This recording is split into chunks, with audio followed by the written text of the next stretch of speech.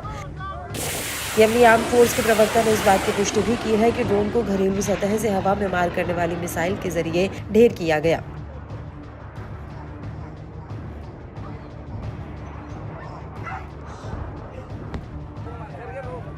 उस दौरान उन्होंने कहा था कि गाजा के समर्थन में यमनी बलों के सैन्य अभियानों की शुरुआत के बाद से मार गिराया जाने वाला ये अपनी तरह का 7वां ड्रोन है। यमनी सैन्य मीडिया ने MQ-9 ड्रोन के मलबे का फुटेज भी जारी किया था जिसे यमनी सशस्त्र बलों ने सादा के ऊपर मार गिराया था।